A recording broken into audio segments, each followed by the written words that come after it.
dados e inteligência preditiva, os motores de aceleração do crédito PJ. Para esse painel, convidamos diretor de crédito e cobrança no PagBank, ele que possui mais de 20 anos de experiência no mercado financeiro, com atuação em produtos, cartões e operações de crédito, atua liderando estratégias e análises para a geração de oportunidades de negócio, além de ter participado da construção de operações voltadas ao público de baixa renda e da formação de equipes de alta performance. Por favor, Leandro Lopes.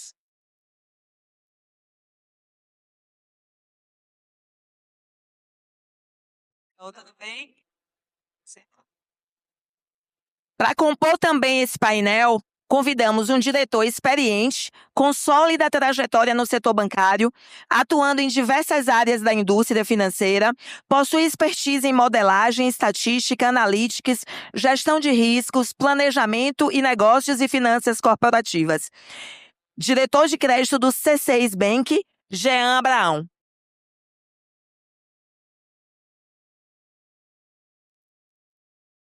Boa tarde, Jean. Tudo bem? E como mediador do painel 1, Arthur Padilha, Head de Produtos de Dados e Analytics na Trilha, empreendedor e produteiro, há mais de 15 anos escalando soluções de IA em crédito, cobrança, antifraude, riscos e até educação. Boa tarde. O palco é seu, Arthur. Boa. Bom, boa tarde, pessoal. Muito obrigado aqui pela presença de todos e todas. Acho que é um prazer enorme estar aqui com vocês para a gente discutir um pouquinho os desafios de crédito PJ. Agradecer aqui em primeira mão ao PagBank e ao C6 por liberarem essas estrelas, né? Tá igual entrevista aqui, né, na TV. Tem que pedir autorização para utilizar a imagem aqui das celebridades. Então, o Jean e o Leandro aqui, muito obrigado pela oportunidade, para a gente trocar ideia aqui. Vai ser um prazer falar um pouquinho com vocês, tá?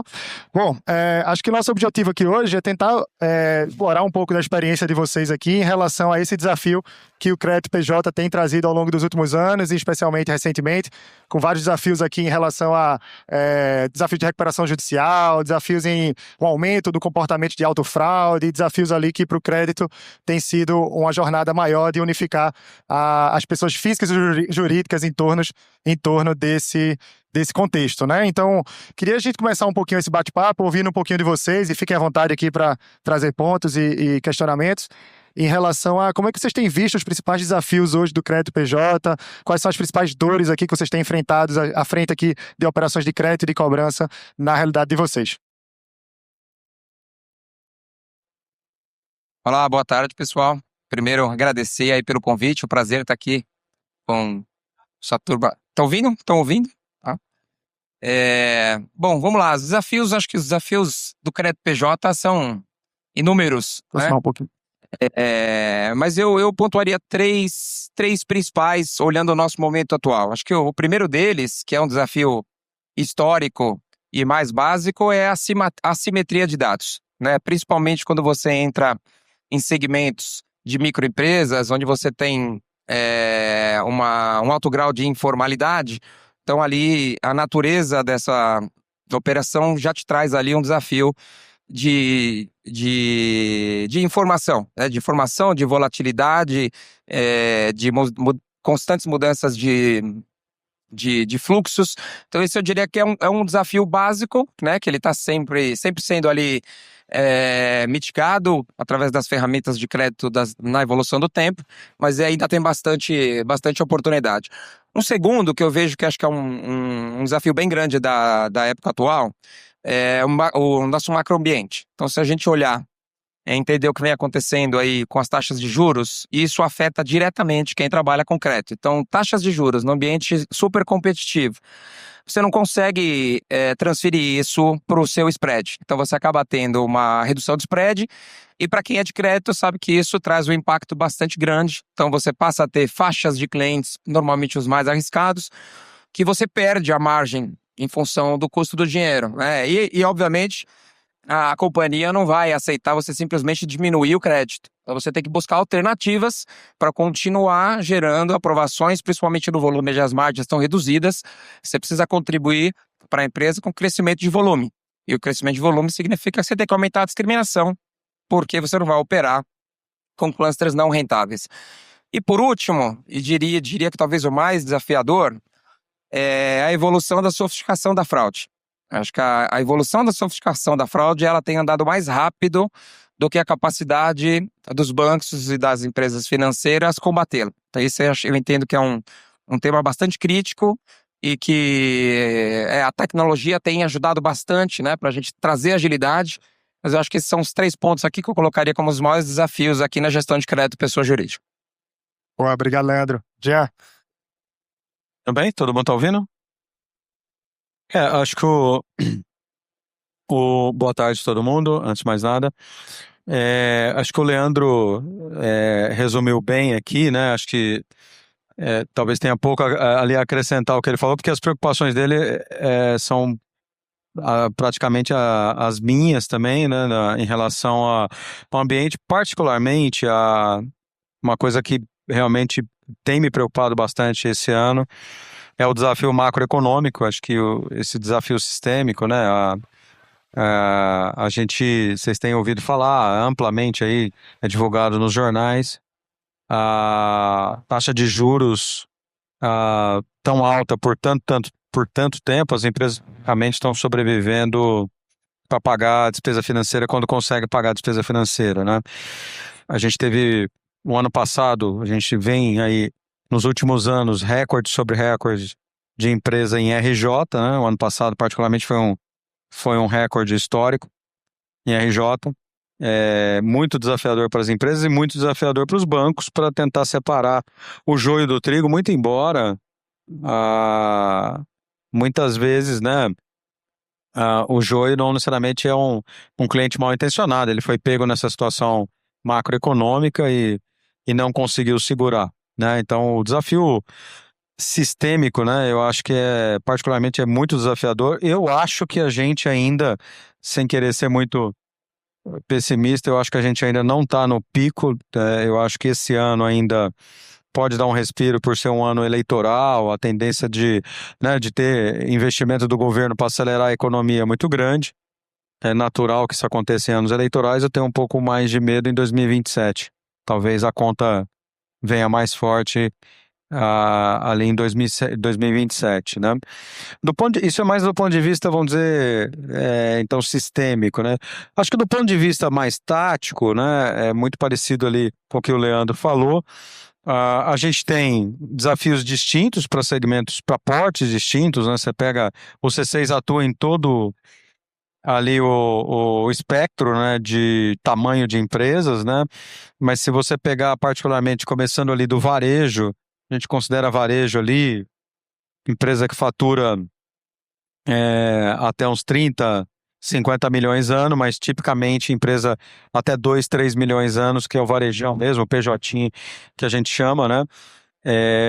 Ali, evidentemente, a gente usa intensamente a parte de dados, modelagem, né? Tudo aí que o mercado não é novidade para ninguém, as ferramentas de machine learning, etc.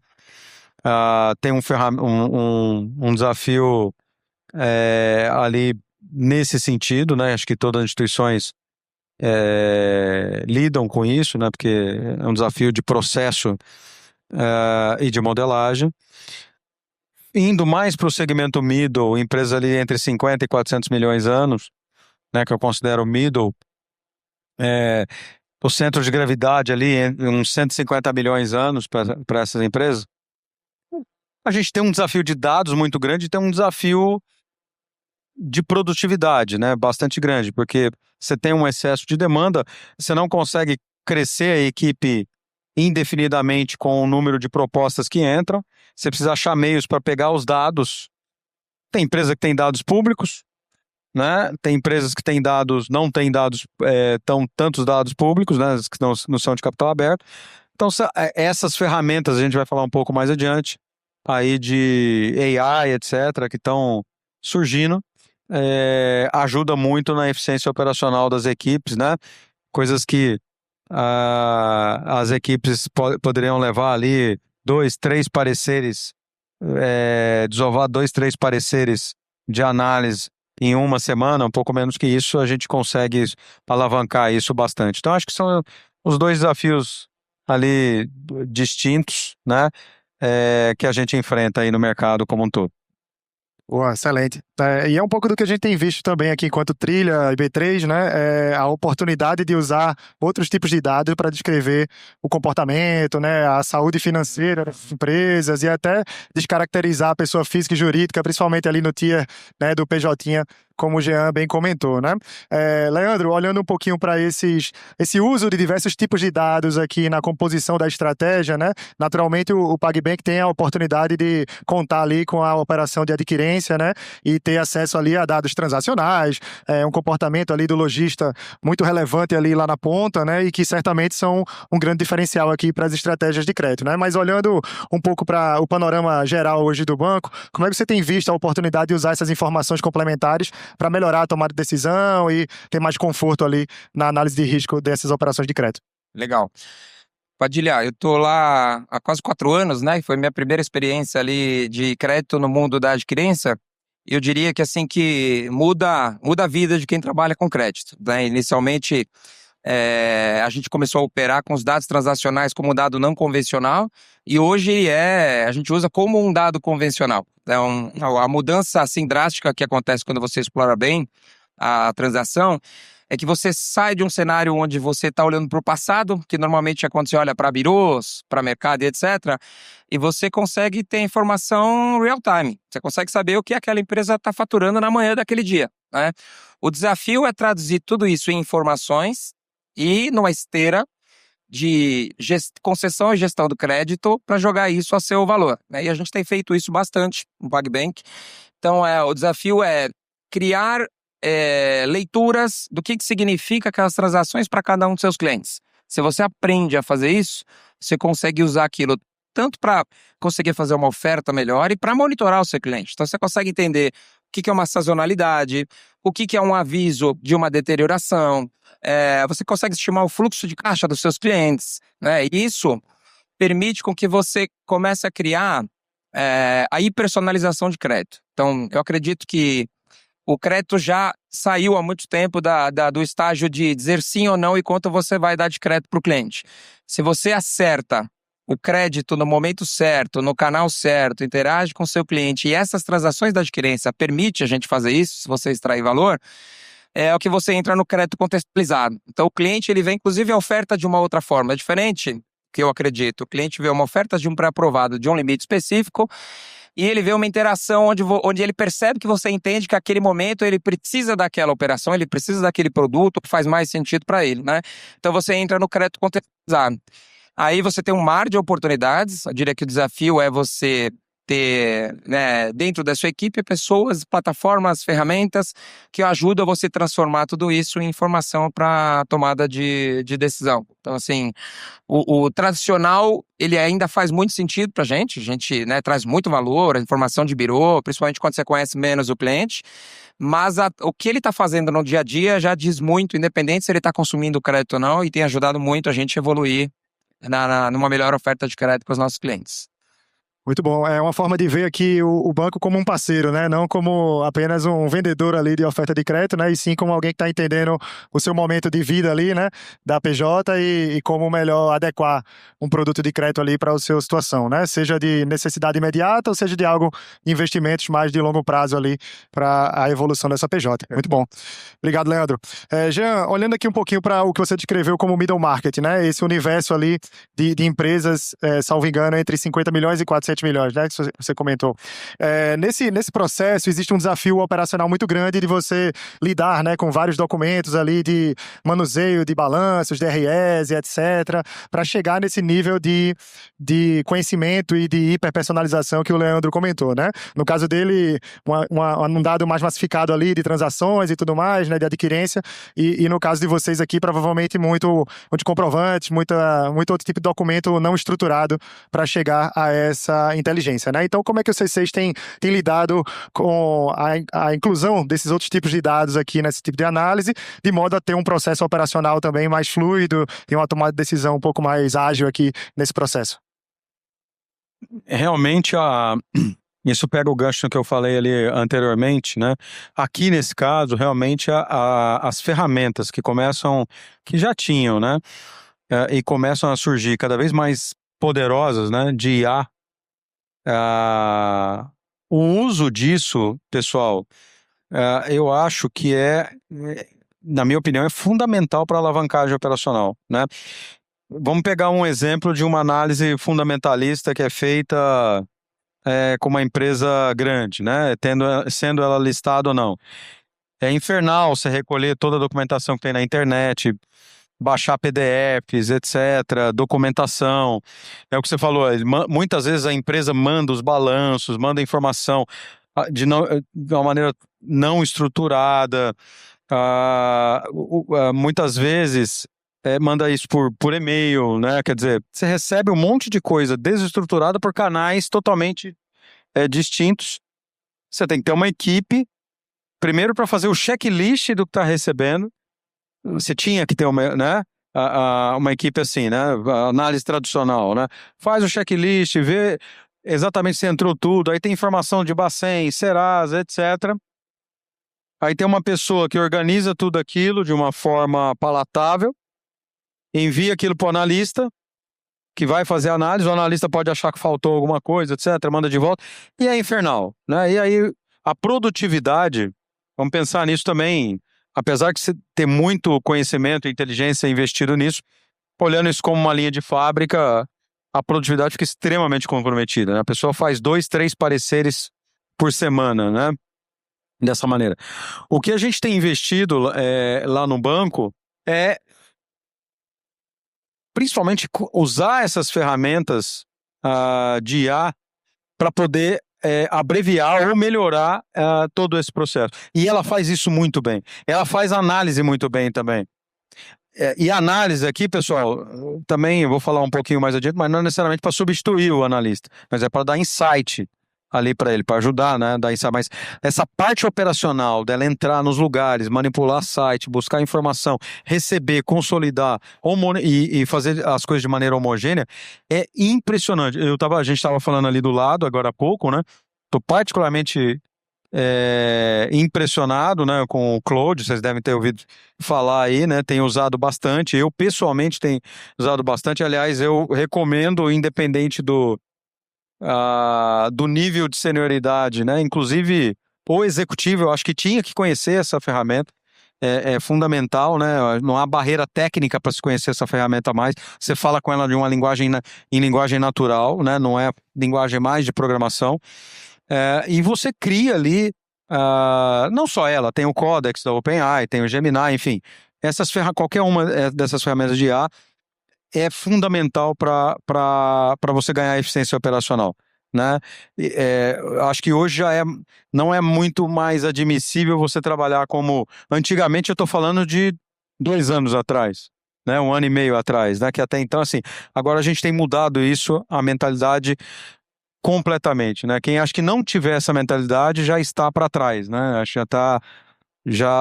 já ficou para trás. Então é importante correr atrás disso. Se você puder dar um recado aqui que possa agregar a vocês ali nesse sentido profissionalmente, corram atrás dessas ferramentas, invistam nela, aprendam ela, vocês pessoalmente também, e principalmente a equipe, que vocês vão ter muito ganho com isso. Vale muito a pena mesmo, principalmente do ponto de vista de abreviar trabalho operacional. Sem dúvidas, né? Você falou 2 anos, é uma eternidade aqui no momento que a gente está vivendo, né? Então, 2 anos acontece muita coisa. Eu vou inverter um pouquinho a lógica aqui, só para pegar esse gancho aqui, Leandro, sem permitir a licença, de um pouco dessa oportunidade de você usar a inteligência artificial, né, para melhorar a ida ao mercado de alguns produtos novos que você está criando, né? A gente tem um dado recente aqui de uma pesquisa no final do ano passado que 95% dos projetos que usam LLM e a generativa, eles falham nas empresas, né? Eles não geram valor de negócios compatível com os investimentos que foram endereçados, né? E a maior parte disso é um desafio de cultura, né? Como o Jean comentou aqui, de incorporar essas soluções ali na prática, né? Recentemente a gente, como Trilha, até fez um lançamento de um produto aqui na cobrança, usando IA generativa para ouvir as ligações e extrair insights a partir dessas ligações, né? A gente chamou de Bruce Cobrança. E isso tem gerado um valor agregado para a operação muito grande ali de aumentar a recuperação, né? E pegando um pouco desse gancho gancho aqui, Leandro, queria entender um pouquinho, você na cadeira ali de crédito e cobrança, né, olhando para toda a esteira, como é que você tem visto a oportunidade nesse time to market aqui? Porque a área de negócios, ela quer acelerar o mais rápido possível, né, o lançamento de novidades, a incorporação de novas features ou, né, enfim, melhorar aqui a experiência do usuário final. Ao mesmo tempo, você tem um gargalo ali, às vezes, de tecnologia de priorização desses processos e tudo mais, né? Então, como o PagBank tem incorporado aqui essa cultura de IA dentro da companhia e isso gerado algum valor ali também para a operação de crédito e cobrança? Legal. Arthur, eu começo respondendo, eu entendo que quando você fala de plataforma sistêmica, né, são escolhas que você tem que tomar bastante cuidado. Por mais que o mundo atual esteja bastante dinâmico, trocar uma plataforma ou rever uma infraestrutura não são coisas que você faz de um dia para a noite. Então, o caminho que a gente vem buscando, quando a gente fala aqui do mundo analítico, é desenvolver as plataformas, sejam as escolhas, né, que a gente fez recentemente e opções que o mercado tem oferecido para automatizar o máximo possível do trabalho que a gente historicamente faz através dos cientistas de dados ou dos analistas, para que você tenha alguns ganhos importantes. Primeiro, para você ter ganho de escala, você poder responder time to market, você tem que estar pronto para algo que possa te aparecer ali uma oportunidade. Então, acho que uma higienização importante é tirar cada vez mais um trabalho, seja operacional, seja de monitoramento de modelos, e hoje você tem IAs para isso, para monitorar o seu modelo, modelos que até pouco tempo atrás eram atualizados há 6 meses, hoje você consegue atualizar ele diariamente. E é impossível fazer isso de uma forma como a gente fazia 2 anos atrás. Então, acho que essa parte é fundamental para você ganhar agilidade para as tomadas de decisão. Quando a gente fala de cobrança, é um caminho que a gente tem seguido, bastante importante, tem trazido bastante frutos. A gente usar ferramentas de IA, de interação com o cliente, já traz um resultado bastante positivo. Agora, você ter isso orquestrado dentro do seu ecossistema, você percebe que o ganho é num outro nível. Quando eu falo orquestrado, você, de forma automatizada, com a junção de IAs e das plataformas que você usa para fazer a sua gestão de portfólio, você consegue entender o que está acontecendo na empresa. Se você conseguir entender de forma real time e passar a ter esse orquestrador, né, que eu estou chamando, para usar as suas ferramentas de forma mais inteligente, isso faz toda a diferença. Então, um exemplo, um cliente seu entrou num canal para negociar e não negociou. Isso gera um aprendizado para você. Seus modelos podem te dizer por que ele não negociou. Ele é propenso ao quê? O que não aconteceu? E você tem ali a oportunidade de ouro de fazer aquela conversão. Talvez se você for falar com esse cliente daqui 5 dias através de um parceiro, não vai funcionar. Mas se você ativar uma chamada para esse cliente, seja através de uma IA, seja através de um humano. Isso, as inteligências podem te ajudar o que funciona melhor para aquele cliente naquele momento, naquele canal, e você, real time, realizar que aquele cliente já teve 3 ofertas iguais e não está conseguindo renegociar, ali você pode virar o jogo. Mas acho que um ponto importantíssimo e que entendo que é o maior desafio, fazer uso dessas inteligências, dessas plataformas com uma melhor estratégia. Se você não tiver uma estratégia adequada de como usar, você vai aumentar o seu volume de negócios, de interações, mas talvez você não esteja atingindo ali o nível máximo de otimização de inteligência, né? Então, diria que hoje a gente tem trabalhado muito para isso, né? Então, a nossa operação de 2 anos para cá evoluiu muito. A gente, há 3 anos atrás, até não estava 100% no mundo digital. Hoje a gente, além de operar de forma digital, a gente tem operado mais de forma integrada, com mais modelos, com mais parceiros. Estamos sempre testando novas IAs aí para testar a produtividade.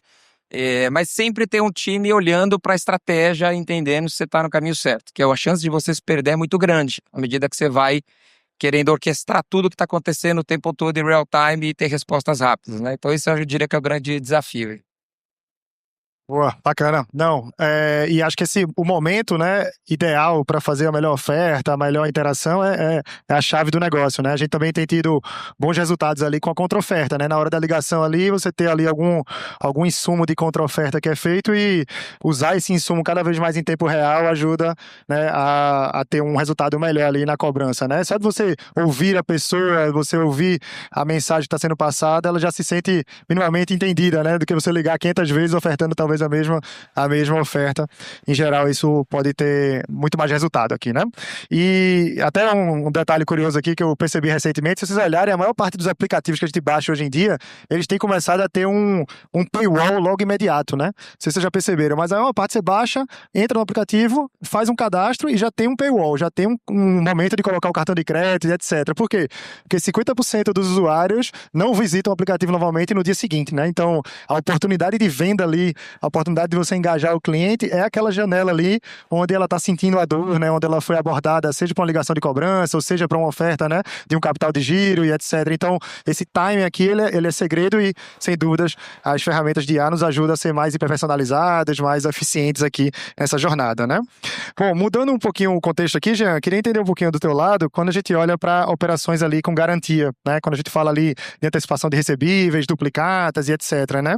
Num contexto como esse, de uma operação PJ complexa, você precisa ir muitas vezes além da própria PJ, né? Você precisa entender o setor, né? O macroeconômico, como você bem citou aqui, o momento que a gente está vivendo. Você precisa entender toda a cadeia de fornecedores que estão no entorno, né? E saúde financeira daquela empresa, né? Seja do sacado ou do sacador, do cedente, e como lidar com essas informações para tomar uma melhor decisão ali, né? De quanto antecipar, qual taxa ofertar e por aí vai, né? Como é que o C6 tem navegado nesse universo e tem usado dados alternativos para complementar essas análises? Eu acho que felizmente, o ambiente regulatório agora que está se desenhando, ele vai potencializar o uso de ferramentas analíticas e cruzamento de dados, etc., muito mais do que antes, né? Por quê? Com esse novo marco regulatório agora das duplicatas, né, que passa a ter a figura de uma escrituradora, né, e de uma registradora, o principal problema da duplicata era fraude, era papel frio, né, que a gente fala, o jargão, a duplicata vai falar ou não, né, um jargão que a gente usa muito ali no mercado, né. E isso realmente era o parto, né, óbvio, você recorria muito a birôs, muito tem vários serviços, né, que a gente fala, vamos falar, levanta a capivara do sacado, né, para a gente tentar detectar se aquilo é uma duplicata fria ou não, mas era muito desestruturado, a gente trabalhava com empresas maiores, né, tinha uma assimetria de informação muito forte. Agora, com o advento da duplicata escritural, né, que deve entrar em meados, acho que no segundo semestre desse ano, para o ano que vem, para a empresa, acho que até 350 milhões, tem um cronograma muito específico aí do Banco Central. Isso vai facilitar muito, porque hoje, o que a gente vai ter, né? A gente vai ter uma empresa que faz uma espécie de papel de cartório de notas, que é quem faz a escrituração da duplicata digital, né? Então você vai ter um documento digital. B3, por exemplo? B3, por exemplo. E, inclusive, a registradora, né? A registradora faz o papel a analogia que eu faço do cartório de registro de imóveis.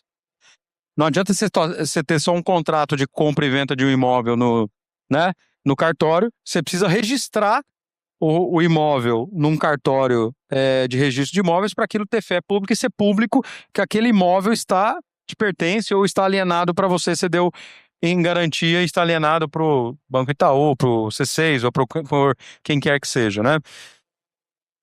O fato de você ter essas duas figuras, você tira muito essa simetria de mercado. Os grandes bancos acabavam nadando de braçada nisso porque trabalhavam com grandes empresas, etc. Os papéis eram melhores, né? Eram mais confiáveis, né? Agora eu acho que vai ter... a gente não vai ter a necessidade mais daquela mesa enorme para checar, né? De checagem, que você tinha que ligar para o sacado. Né, é você mesmo, você que é o fornecedor, etc. A mercadoria, né? Foi entregue. Então, assim, essas mesas enormes não vão ser tão necessárias, por exemplo, para o varejo. que não tinha acesso a esse tipo de crédito. A gente vai conseguir imputar coisas de analytics, né, ferramentas que a gente já faz no crédito, eu vou dizer crédito ordinário, né, os outros produtos, para esse tipo também que tem essa contraparte que é o sacado, né? A gente usava um pouco, mas acho que a gente vai potencializar isso enormemente entre esse ano e o ano que vem. Então esse marco, o ambiente regulatório ajuda muito nisso e vai ajudar bastante, né? Claro que a gente usa as ferramentas tradicionais de machine learning, etc., para tentar ter o nosso motor de qualificação, né? De duplicatas, mas é verdade também que eu tenho uma mesa grande que acaba olhando coisas que a gente não tem certeza por essa insegurança que existe no mercado, né? Então, eu acho que se a gente tiver esse painel o ano que vem, vai ser uma outra história para acontecer. Sem dúvidas. A gente até fez um levantamento recente, né, enquanto registradora e escrituradora, né, agora formalmente, né, no processo AB3, de que 11% apenas das operações que eram efetivamente registradas ali, né, justamente por conta dessa insegurança aqui no mercado. Então vai dar muito mais conforto aqui para as financeiras fazerem esse tipo de operação, né, com mais dados, mais informação, né. A gente começou a ver alguns estudos aqui de algumas bases em que só de analisar a duplicata cruzada, né, então o fornecedor e o emitente ali trocando ali operações ou avaliando quinais ali que não são compatíveis, né? De repente um quinai ali antecipando uma operação de uma empresa já mitiga muito esse risco aqui e a tendência é que esses dados cada vez mais fiquem acessíveis aqui, né, para o mercado para vocês tomarem melhores decisões aqui, né? Muito bacana. Pô, Leandro, olhando um pouquinho aqui para o teu desafio aqui, olhando o monitoramento desse crédito, né? Algo que a gente tem investido bastante aqui também na trilha, no sentido de, uma vez concedido, como é que a gente avalia, né, esse CNPJ aqui ao longo do tempo, né? Você falou bastante aqui sobre o behavior, sobre o dado transacional como uma fonte relevante ali de avaliação de fluxo de caixa e outros comportamentos aqui dessa PJ, né? E a gente tem particularmente investido bastante nisso aqui na trilha para usar o dado de patrimônio como uma oportunidade de sinalizar essa indicação, né? Então, naturalmente, a B3 como, né, registradora ali das informações de investimento e também de cofrinho e caixinha, a gente tem uma visão ali de fluxo de caixa, né, dessas PJs e da PF bem relevante, né? Então, a gente começou a observar que só o fato de a gente ver o patrimônio decrescendo daquelas PJs aumenta em 2 vezes a predição de inadimplência ali iminente ali nos próximos 12 meses, né? Então, algo curioso, né? Veio a empresa se desfazendo do patrimônio, é uma sinalização de que ela está com algum problema ali financeiro que em breve vai gerar ali um alerta na cobrança, né? Então, você olhando aqui para as duas cadeiras, né, crédito e cobrança, como é que você tem visto esse desafio de monitoramento do crédito e avaliar essa relação PJ e PF aqui ao longo do tempo? Eu diria o seguinte, o tema de monitoramento, o tema de preventivo, ele não é novo, né? Ele já existe há bastante tempo. Eu acho que o grande desafio é você acertar o monitoramento, que basicamente dados, né? E quando a gente fala da nossa vivência na Pags, de novo, o transacional fala muito alto. Obviamente que não é só isso, mas a partir do momento que você tem um cliente transacionando usando suas maquininhas, você consegue monitorar, e se você tiver os modelos preditivos corretos, você consegue entender que determinada movimentação, se isso faz parte do esperado ou se você ali está enxergando um possível early warning, né? E a partir do dado interno, que é um dado barato, né? Você não tem custo, isso pode ser um grande trigger para você completar aí a sua conclusão se você tem problema, indo, por exemplo, para monitoramentos externos, consumindo informações que hoje já estão disponibilizadas, principalmente para as grandes empresas, né? De monitoramento, de saúde financeira, e aí você vai aperfeiçoando seus modelos. A questão é o que fazer com isso, né? E o que fazer com isso passa por você dominar seus produtos e dominar também os seus clientes. Então, você pode ter uma estratégia mais suave e de construção de parceria com seu cliente, no sentido de, muitas vezes o próprio cliente não percebeu ainda que ele está no caminho ruim, né? Então você pode usar isso vendendo como uma consultoria financeira, como uma educação financeira. Um cliente hoje, ele vale muito para a instituição. Você gasta muito para trazer um cliente, você gasta muito para manter. Então, o movimento preventivo, ele serve não só para evitar uma inadimplência, mas também para ajudar o cliente, fazer com que ele se mantenha ativo com você. E você pode ter no outro extremo uma saída de risco mais rápida. Então, quando você percebe, é uma estratégia, né? Quando você percebe que o risco é grande, você tem valores altos envolvidos e você tem ferramentas para isso, você pode eventualmente executar uma aceleração nas arrecadações, antecipar os recebíveis do cliente. Então, e aí é um jogo, né? Eu acho que são um jogo de duas pontas. Ter o melhor monitoramento possível vai te permitir enxergar mais rapidamente os riscos que estão acontecendo antes da cobrança, né? E aí você pode até inverter ou reverter aí um começo de default. E na outra ponta você pode sair do risco antecipadamente, como por exemplo reduzir créditos rotativos e etc., que você já vai para um lado mais complicado, com mais risco de encerramento de relacionamento, mas aí são escolhas que você faz ali na gestão estratégica. E essa capilaridade que vocês têm, imagino que ajuda muito essa interação para entender o momento lá do lojista e tudo mais. Sem dúvida, sem dúvida. E como a gente tem diversos segmentos e tamanhos, você pode ter um monitoramento só, mas a sua estratégia tem que ser totalmente diferente. Então, quando você vê um movimento de um PJ, que a gente chama, você vai tratar como muito parecido como você trata uma pessoa física. Uma empresa de outro porte é outra coisa, né? Você vai, no limite, você vai ali com o representante comercial, conversar com a empresa, mostrar para ela uma questão de, né, educação financeira, etc. A segmentação ela é fundamental. Tratar todo mundo da mesma forma é um risco muito grande. Legal, sem dúvidas, né? Na PJ, principalmente, aí, como você falou, né? Também pelo macroeconômico de cada setor e etc, né? Acho que sem dúvida faz diferença. Até recebi no ponto aqui que eu esqueci de falar sobre o nosso produto de monitoramento. A gente está fazendo um lançamento aqui também de um produto de monitoramento que a gente gera alertas aqui proativos, né? Em situações onde há degradação de patrimônio ou mudança de quadros societários e etc. E me lembraram aqui no ponto desse detalhe, né? Bom, e Jean, olhando um pouquinho para esse desafio e falando um pouco sobre a experiência e a parceria que a gente tem também já com o C6, como é que vocês têm visto o benefício desses dados patrimoniais aqui, né? Informação ali de histórico de patrimônio, outros insights aqui que você já tem acumulado ao longo do tempo, e como isso tem sido utilizado na prática ali, na operação de vocês ali para gerar algum benefício. Entra no modelo tradicionalmente, tem uma visão mais de política ali, de regra de personalização ali para um determinado setor? Como é que vocês observam aqui essas oportunidades de uso de dados complementares aqui para essas estratégias? Usa intensamente esses dados patrimoniais, né, que tem lá, né, essas informações, né? E a gente usa nas duas frentes, né? Não só na frente de modelagem, né, que compõe os modelos que a gente tem na operação, né, que atua não só no PJ, né, particularmente lá comigo, tá toda a operação de veículos, de consignado e PJ também, né, mas eles são importantes em todo o espectro do varejo, usamos na política de crédito também, né, tem informações que são informações mais quentes, né, desses dados patrimoniais, que não necessariamente está no timing do modelo, a gente usa isso no processo, né? Varejo é processo e modelagem, né? E o que eu costumo dizer, né? O mercado hoje, as áreas de analytics, evidentemente o C6 tem uma excelente área de analytics, né? É uma área de ponta, mas eu acho que também outros bancos têm isso também, né? Eu acho que a matemática ela é commodity nesse caso, né? Eu acho que o grande valor é a informação, né? Talvez a matemática ajude, a modelagem ajude em como alguém processa essa informação de uma melhor forma, uma forma mais inteligente, que você usa alguma técnica mais avançada, mas eu acho que isso tudo está muito mais uniformizado hoje entre as instituições financeiras, né? É um benefício incremental, né? Não é um benefício disruptivo. Exato, eu acho que ele é marginal, né? É diferente, por exemplo, só fazendo um parênteses, né? Você pega risco de mercado, é o contrário, né?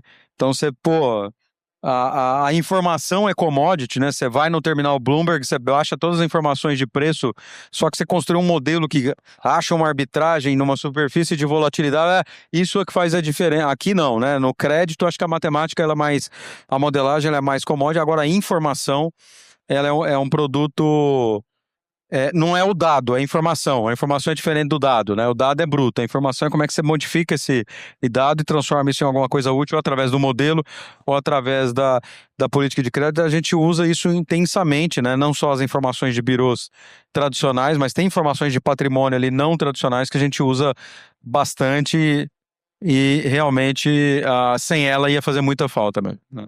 Legal, bacana. Bom, pessoal, acho que a gente caminhando pro fim aqui, queria então 6 minutos aqui, já daqui a pouco o negócio tá piscando aqui para avisar a gente para encerrar. Queria abrir um espaço aqui para vocês também trazerem comentários, verem aqui as oportunidades que a gente tem olhando para uma janela de 26, 27, né? Jean, em uma das suas falas, você comentou sobre o cenário natural de 26, né? Político e etc, com tudo que tá acontecendo, Copa aí, etc. Como é que vocês observam para 27 aqui, todo o esforço que os bancos, vocês devem fazer aqui ao longo desse ano para capturar o benefício aqui das IAs, das soluções mais recentes e ao mesmo tempo gerar um ativo para o ano que vem, que a gente deve enfrentar um cenário macroeconômico um pouco diferente de 2026, né? Então, queria entender um pouquinho de vocês aqui, o que é que está sendo construído hoje para ser colhido ali no final do ano que vem. Olhando para frente, assim, eu entendo que uma das maiores alavancas de crescimento dos produtos de crédito é o crédito, né? Então, você olha o fluxo completo, você tem desde de trabalhar funil, comunicação e etc. Mas quando você mexe numa alavanca de crédito, é onde você vê de fato a mudança de patamar. Eu acho que o crédito ao longo do tempo ele vai sendo cada vez mais exigido e cada vez mais estressado, né? Então você acaba crescendo, tomando risco. Então, o que eu vejo assim para o futuro é o uso das ferramentas de uma forma com que você consiga tratar melhor o cliente. E aí, através do crédito, aumentar a sua capacidade de conversão. Eu acredito que no mundo de pessoa jurídica, que os clientes eles procuram e gostariam de centralizar os seus serviços em um único lugar. Traz muito valor. Só que hoje cada instituição tem um diferencial, né? Então, em alguns momentos o preço está numa instituição, em outra é o atendimento. Então, a junção das ferramentas para melhorar nossa conversa com o cliente e acertar o que ele precisa no momento certo, né? E sair daquela oferta tradicional de crédito que tem evoluído bastante, mas ainda funciona dessa forma. Eu acho que isso vira o jogo.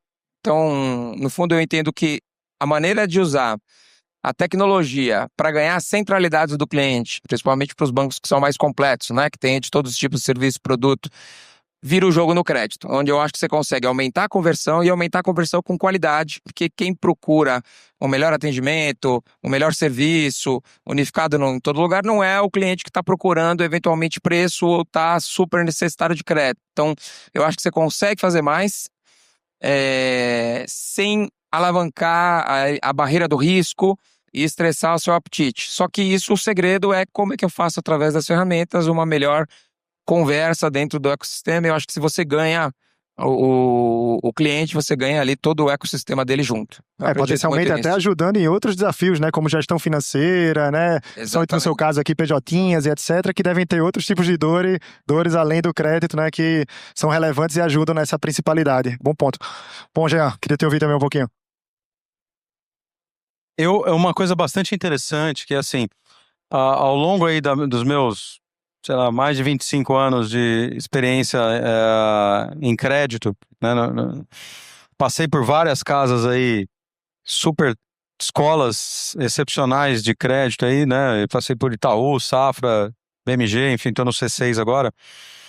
Uma coisa é engraçada, permaneceu constante com toda a evolução que a gente tem visto ao longo do tempo, principalmente do ponto de vista tecnológico, né?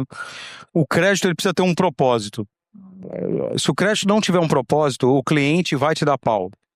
Se o cliente, não é que ele é ruim com você, é óbvio, tem um cliente ruim, mas assim, se ele tiver que fazer uma escolha, ele vai escolher a instituição que ele tem mais propósito em trabalhar. O que as ferramentas, aí o que varia, isso não mudou, isso é uma constante, né? Quer seja lá em 1998, quando eu comecei, quer seja no Itaú, ou quer seja agora. O que muda é o que a tecnologia te dispõe para você entender que propósito é esse.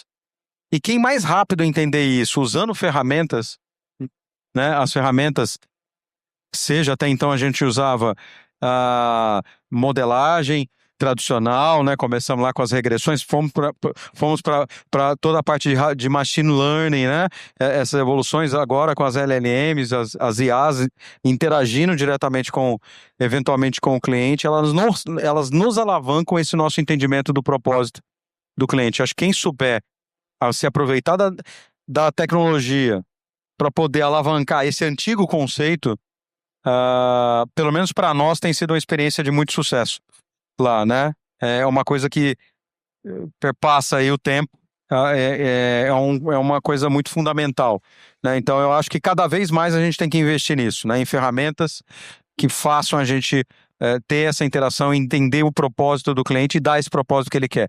Que aí é com a gente que ele vai ser fiel mesmo e a gente vai ter uma parceria boa com ele.